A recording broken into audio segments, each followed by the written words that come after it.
Dear friends, good to be back again with you to a new program I would call Can Apes Be Students?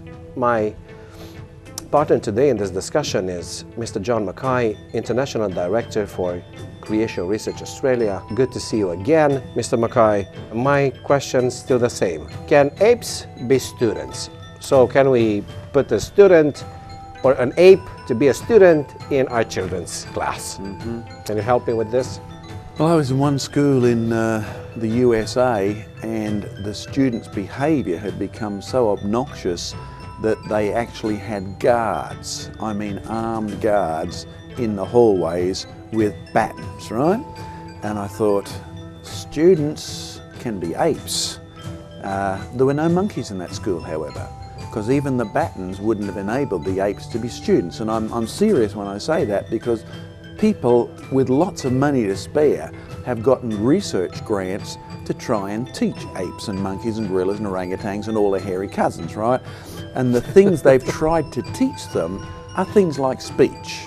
And you can follow their logic, because if man evolved from some ape-like creature, if we've got a common ancestor with all the current ape family, if we can speak, then somehow it's something that we have developed. So therefore, we should be able to find a way to teach this to monkeys and apes and gorillas. And so they've tried to make the monkeys and the apes into students. Okay, we've succeeded in solving several things as a result. We know that if you give them peanuts and say, "Come on, monkey, say please," it just goes, right? And it does that for 10 years. But the interesting thing is, it not only never speaks, but it can think. And you can teach it to say yes, please, and no, thank you on its fingers. So thinking is going on in there, communication is going on in there, but speech isn't.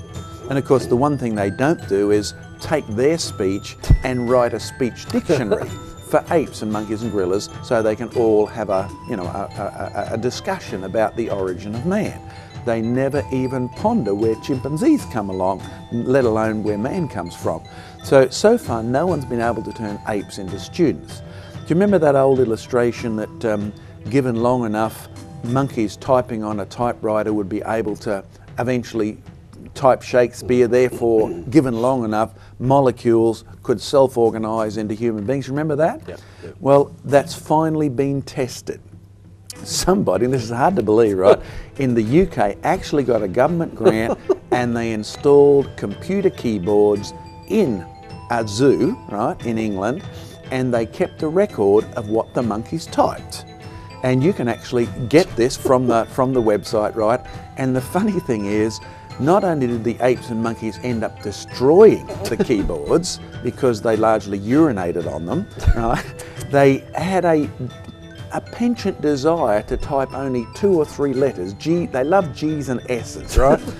And largely it would seem because that's where their bottom fitted on the computer keyboards. As silly as it seems, we've now disproved the concept that given long enough, uneducated monkeys will finally somehow randomly type Shakespeare.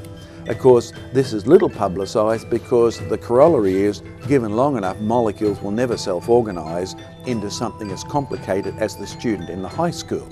So, can students be apes? Can apes be students? Well, we can rule out the apes be students bits.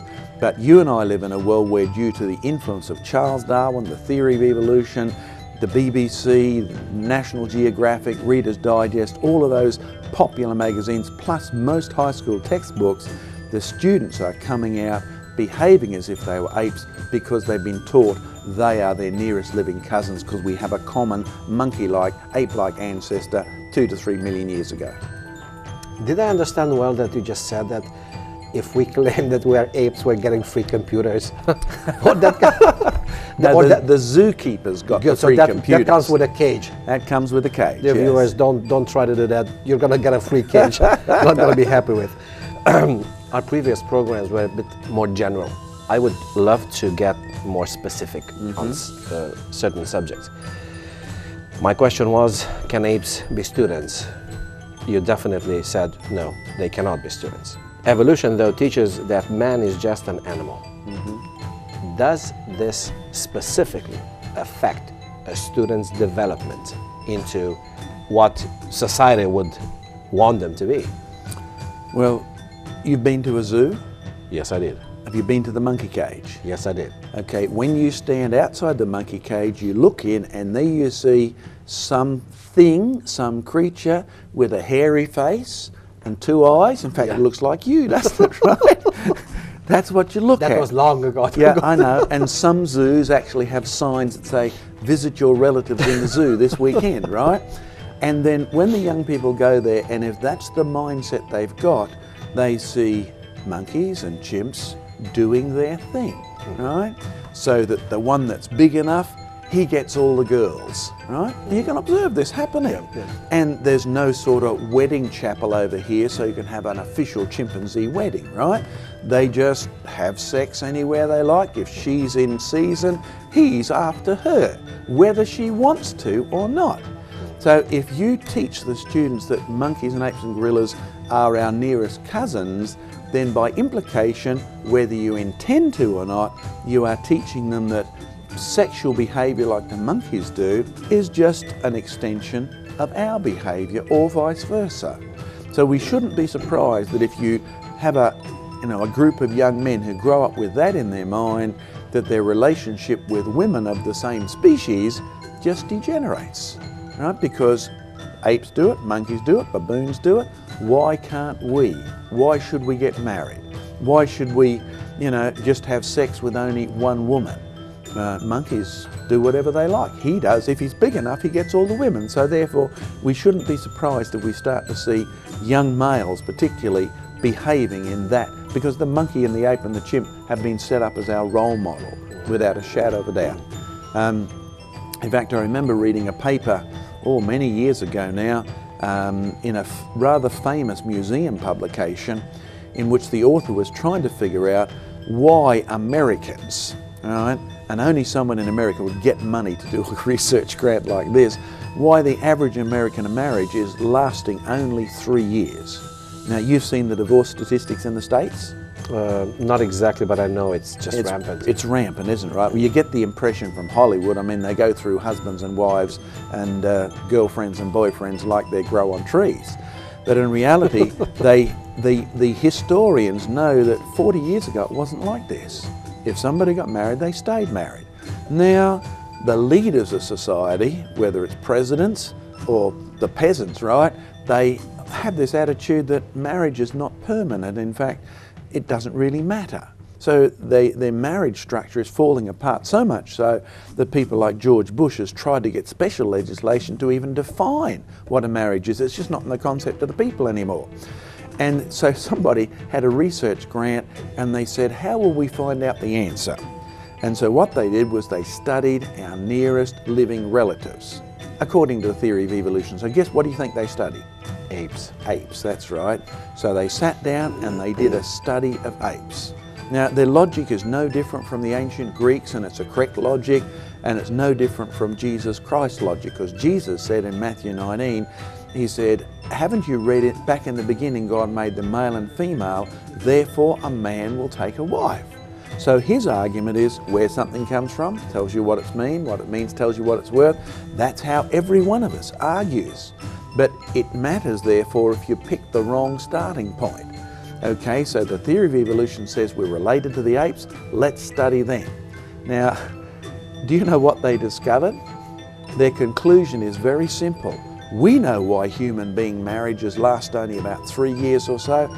That's the longest two gorillas can tolerate each other. Right?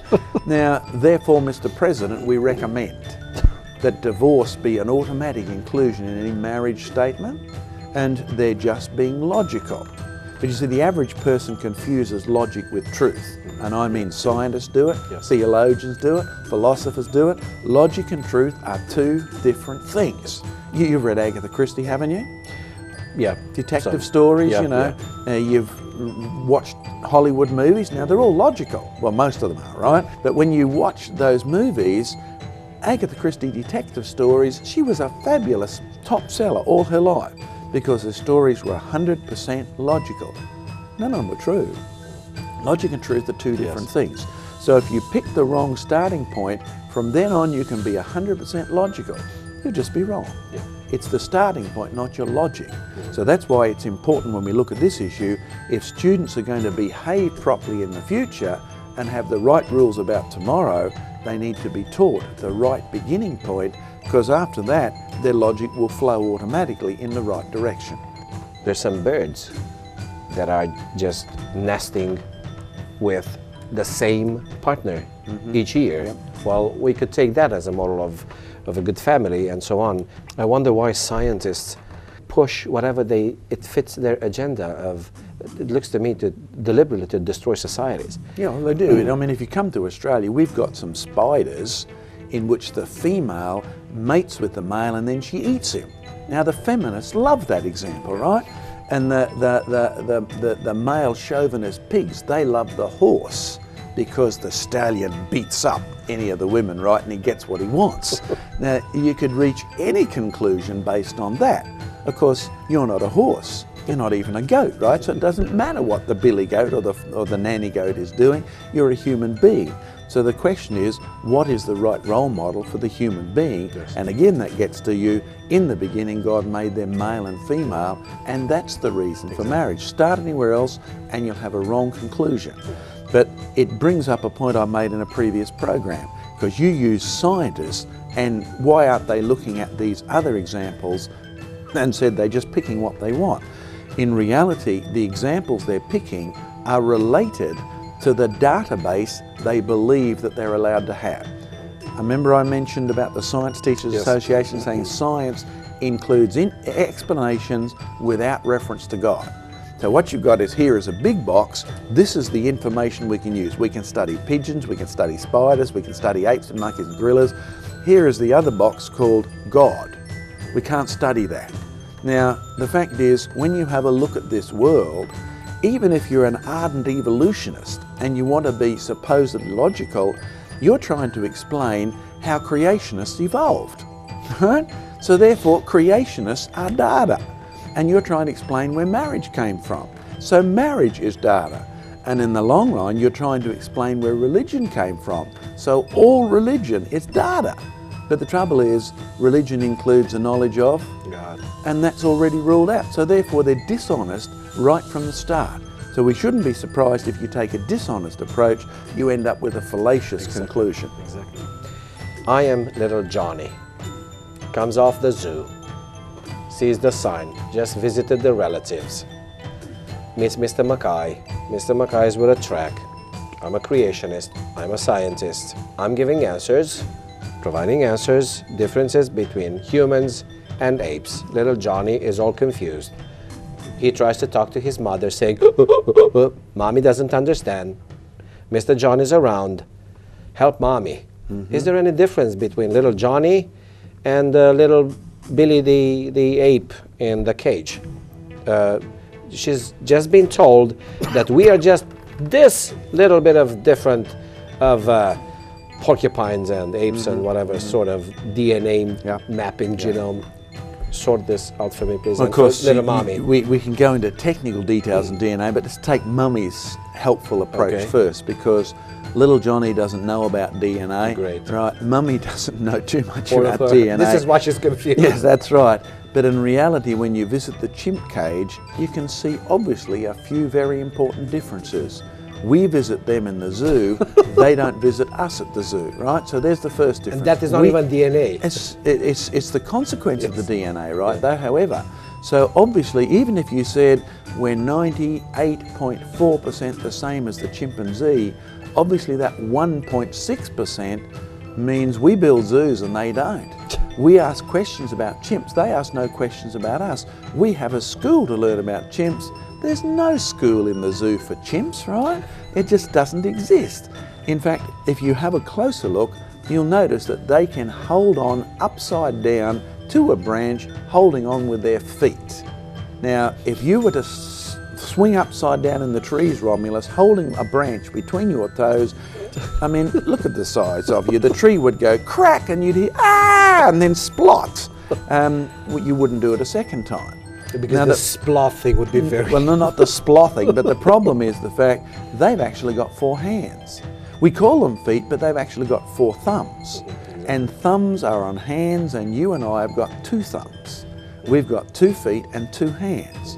Now, the difference this makes, an awful lot of things flow that Mum can see and little Johnny could see if only they'd take the evolutionist glasses off. You see, if you've got 4 hands, you can't actually stand upright for very long. It may be very handy to be able to hold onto a tree branch and spring with your feet or with your hands, whatever, but in reality, certain things flow on which you can't do. Illustration, go outside this studio after we've finished Romulus, flip up on your hands and walk from here to Bucharest, right? You will soon find that hands are for holding, feet are for walking. Now, we haven't even got into cytosine, guanine, adenine, thymine and DNA yet. You don't need to. All of these are the expression of the differences between monks and apes and chimpanzees. Therefore, they walk on all 4s because that's the only way you can do it if you've got 4 hands to spread the weight so you don't bust your hand.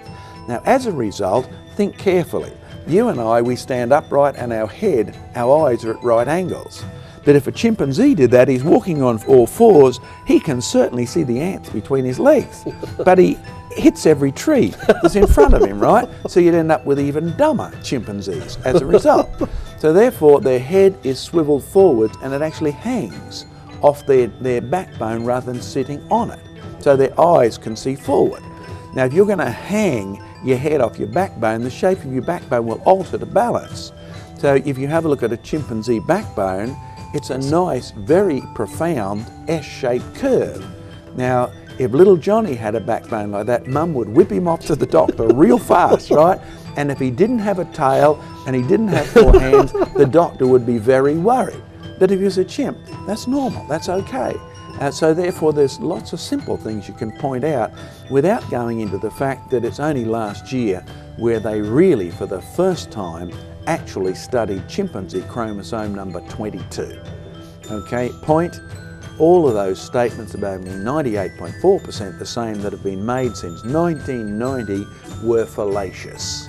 Because when we studied chimpanzee chromosome number 22 and studied the nearest similar to one in human beings, have a guess how different they were. 80% different. That's how different, and that's the only chromosome we've really studied in detail. So if one of them is 80% different, I think we now know why they swing upside down in trees and we don't. And I think we now know why we have schools and they don't. The difference is actually incredible. Why didn't I know anything about it from National Geographic, Science Now, Science, Time, Newsweek, not on the front page? I mean, I'm pretty well informed of some things. Big Brother wasn't pleased with the 80% of difference. That's true, but isn't it true, like, you've had many dictators in the history of the world, and it's a track record of dictators that if anything ever crops up which contradicts anything they've said, do you, the ordinary person, ever hear about it? No. Do you read it as headlines in the newspapers? No. Well, in science we have a dictator. It's called Darwinian Worldview, right? So if you believe in evolution, you have to believe that monkeys and apes and chimps and gorillas and orangutans and baboons and all the hairy cousins are related to us. So anything that contradicts that is not going to be headlines in the Times or the Bucharest Daily or any, it's just not going to hit the headlines because it's too embarrassing. A little bit of information sneaked out to folks like you and I about the little fossil people from Indonesia. Would you just make a couple of comments on that? Well, again, remember we've been talking about the fact that if you're wearing Charles Darwin's glasses, everything you find has to fit somewhere in there, right? And so any skull or bones you find, if it's even got the slightest resemblance to Romulus Campan dead and stripped of all his flesh, right, then you will see it showing up as one of our relatives or an ancestor or related to our ancestors. Now, so far, the picture you've gotten from Indonesia is, we found evidence that human beings, or at least relatives of human beings, had gone a lot further than we previously thought. Okay, point number 1, this makes for a great new PhD. Point number 2, that means a good new reputation. Point number 3, it means page space in National Geographic. Point number 4, it means grants. Okay, now that's the bottom line. However, if you actually check the original data that came out in Nature, even the reviewers in Nature are saying, but this has got a brain capacity of 300 cubic centimetres. Now that's, you know, less than half a litre carton of milk, right?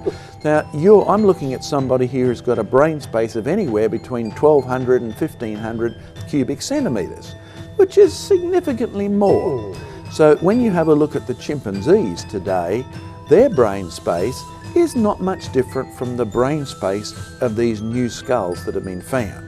And so far, the rest of the skeleton, and nobody has found a complete whole skeleton yet, the rest of the skeleton, the hip particularly, is much more like the chimpanzees.